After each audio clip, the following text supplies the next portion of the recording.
Hey, little lunch with Baum. Happy Wednesday for everybody. Topic of the day is HIIT versus HIIT. All right. Shout out to my man Robert Molina. Wanted to talk a little bit about what we do with our HIIT training or HIIT training. There's a lot of confusion with folks when they start talking about the two. So the difference is high intensity training versus high intensity interval training. But hey, if you come on, drop some thumbs up. What's happening? Raynell, how you doing, girl? Like and share if you value what I got going on. Appreciate each and every one of you. So thanks for that. What's up, my man, Robert? Anyway, if you're watching live, drop a 1. You're watching the replay, drop a 2. If you're a first timer, who's this crazy guy, Lunch with Baum anyway? Drop a 3 down below. Would love to connect with you. And, my name's Frank Baumholtz. Been a high school strength coach and PE teacher for 21 years. I run my own gym, MVP. And MVP stands for my mission, my vision, and my passion. And I get to wake up every single day and go to work and lift weights and play games with my clients, athletes, and kids. And I absolutely love it. Topic of the day is HIIT versus HIIT. But real quick, got a few quick announcements. Once again, I got my Facebook Live, I got my Insta Live going. So whichever side you're on, once again, drop me some thumbs up, like it, and share it. But check out what we got going on at MVP. If you're local here in the Valley, make sure you swing by and check things out. We got tons of stuff going on, our adult group training. We've got our Sunday night basketball skills training at Dayton High School, 6 p.m. every Sunday. We've got our baseball and softball hitting. Lots of stuff going on there. Also, one of the things I always tell folks is, where do I have the biggest impact? I get a chance, I'm at school, I'm at the gym and whatnot. I get to see, a lot of times I see folks, an hour, maybe 2 a day, or each time I see them. So, maybe even if I saw them, 7 days out of the week, that's only 7 hours out of the week. There's 168 hours in the week. Where do I have the biggest impact on my clients and students and athletes? It's when they're not with me, right? And so one big thing, if you missed a post from the other day, is that we've got our sampling of our nutritional system that we use at MVP, and hands down the best products on the market. So we've got some $40 samples, and then also every Thursday evening we actually we throw out some free products to people. So if you're interested in that, drop a like. How do I get involved in that?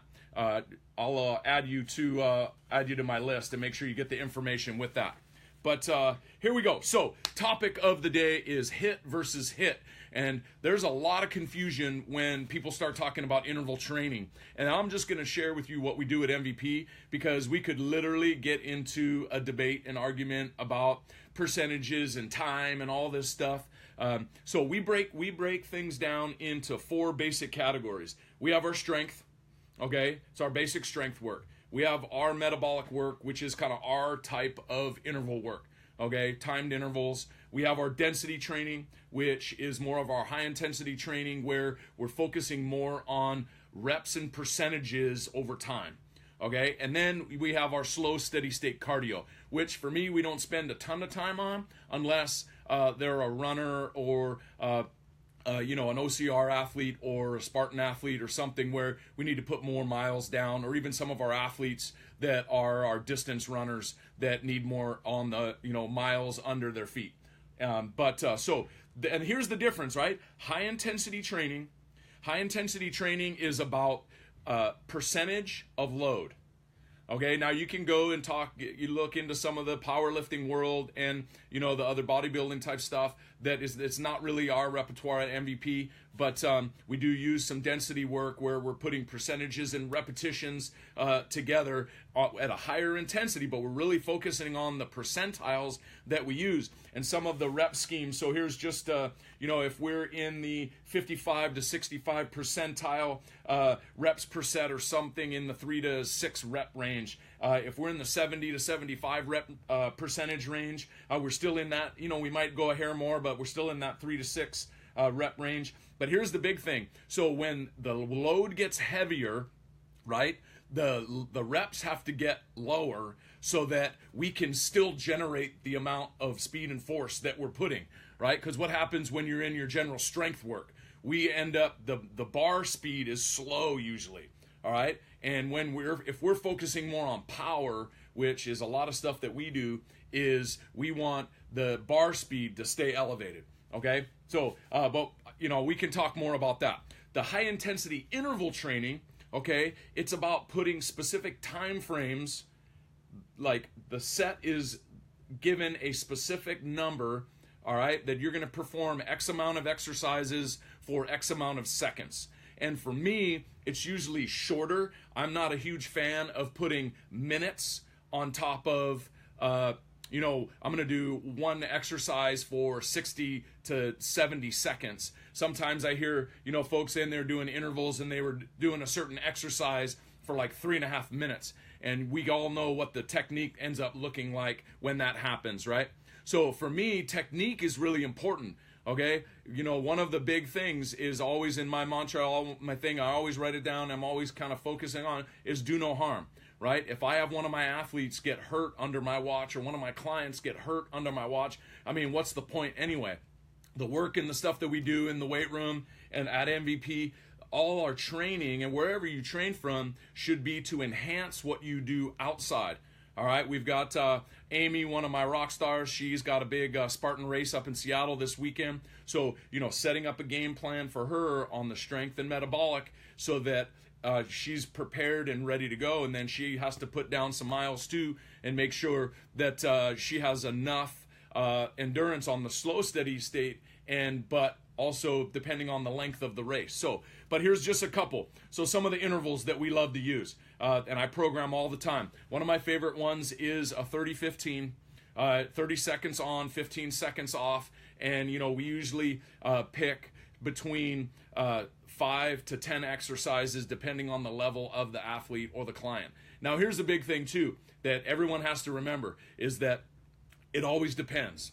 When you're talking about nutrition, it depends. When it talks about your workout, it depends. If I have a client walk through the door and they tell me that they haven't worked out in 5 years, throwing them right into one of our metabolic circuits is crazy train, right? Because they're going to get so crushed, they're going to be so sore the next day that they got no chance. So we have to prioritize, and I posted yesterday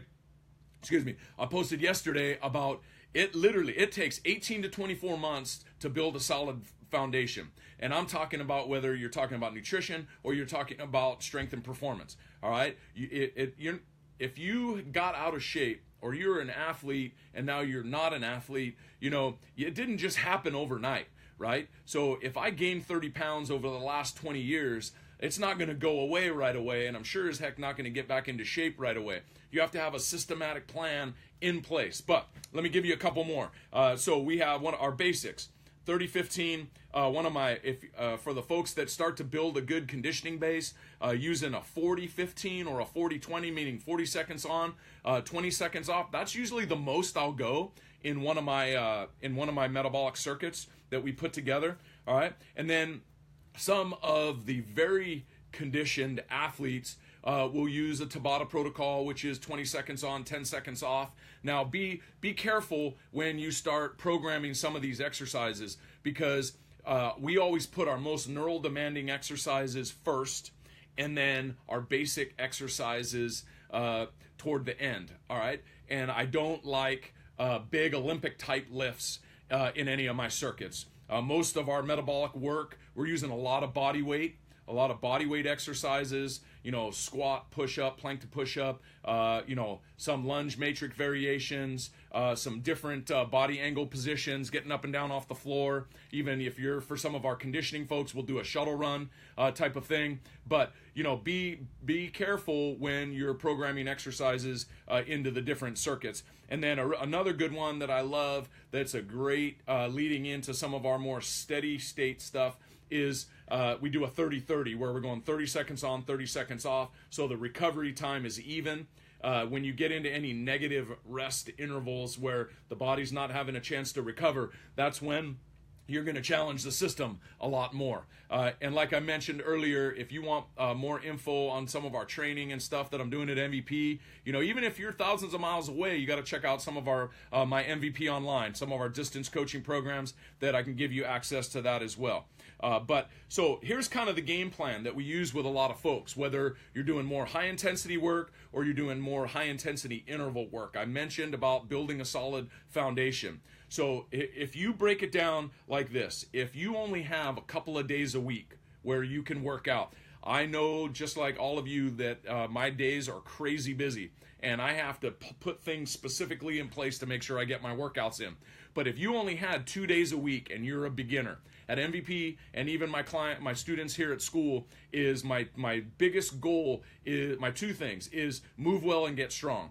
All right. Everybody needs to move well and get strong. I don't care if you're a distance runner or you're the big three, football, basketball, baseball, whatever. You got to move well and get stronger. If you don't move well and you have a weak link, all right, the chain is only as strong as the weakest link. So if you have a weak link, that's the thing you need to work on, and that's where the foundation comes from. 18 to 24 months of continued program that's systematically put in place. So if you're a beginner, 2 strength days a week. All right, build a solid strength foundation.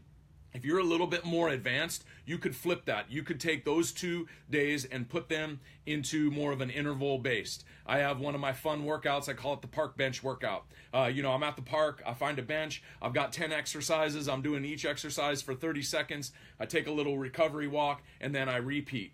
Okay. And I think that's a little bit better for folks that are a little bit more conditioned.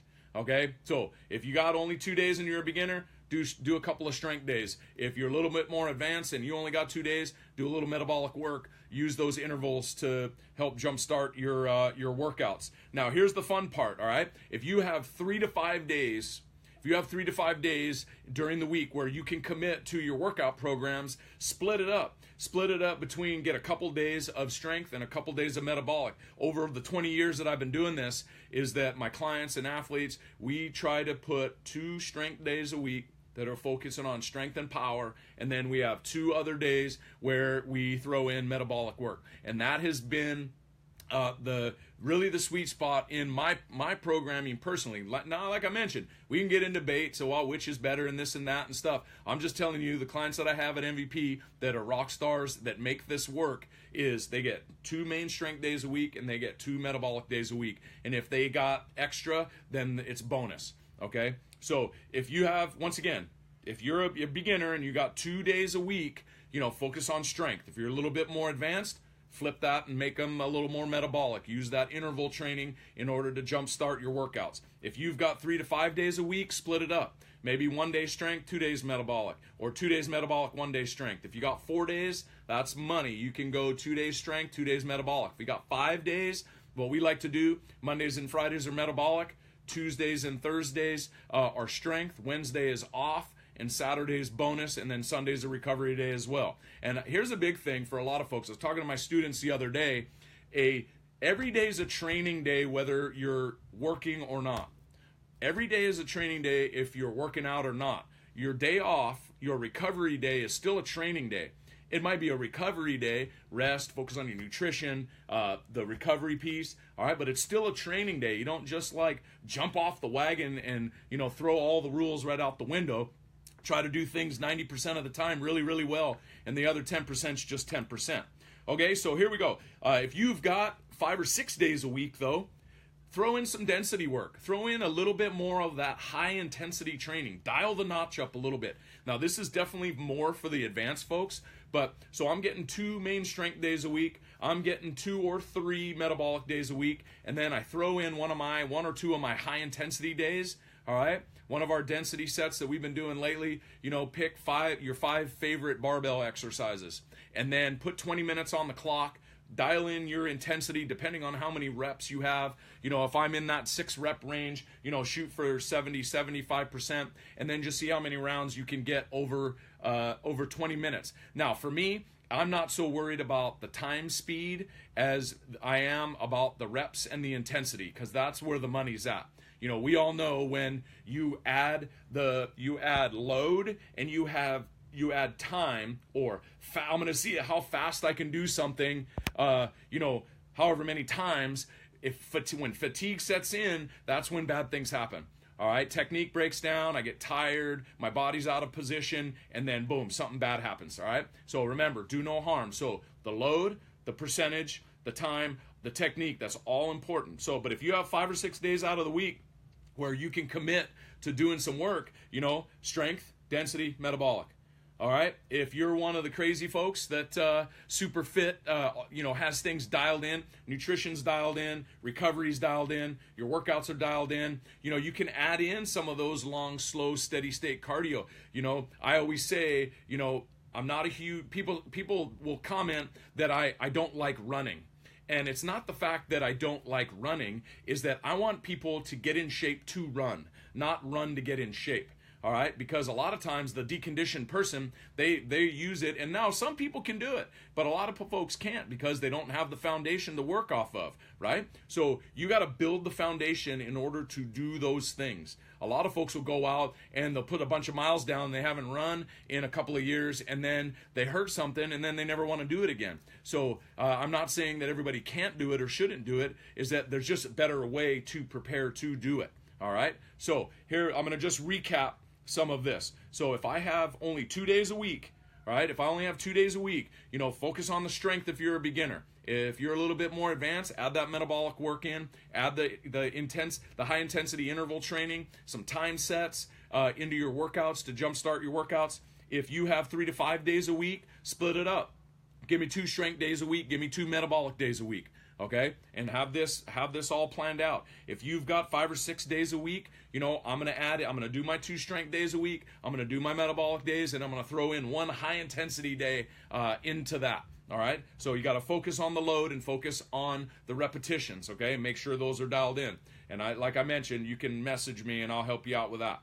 Okay, and then if you've got that 6 or 7, even 8 hours to commit each week, then throw in the slow, steady state cardio, okay? And if you like to run, do it. If you like to ride your bike, do it. But that is a great systematic how I would prioritize strength, then metabolic, then my higher intensity, my density work, and then I'm going to add in my slow, steady state work at the end. Okay, and like I always mention, if you got any questions, you got any, you train with us at MVP, you're interested in some of my distance coaching, shoot me a message. All right, I'm here to help. Like I always mentioned, give me some thumbs up if you value what I got going on, like it and share it. I'm always passionate about what I get to do every single day. If you have any questions or you want me to talk about another topic, shoot me a message or drop it in the comments below. I always value what folks, are tuning in. And then, once again, if you're interested in any of our nutritional products, I mentioned at the beginning, we've got some sample packs that we're giving out. And then also, don't forget, Thursday is free product giveaway night. So if you're like, well, what are you talking about? Drop a comment down below, and I'll shoot you some info on what we got going on with that. But once again, value you. Lunch with Baum, I'm going to wrap up. I'm going to stay on my Insta Live for a second, so jump over there, shoot me any questions, and we'll fire this thing up again next time.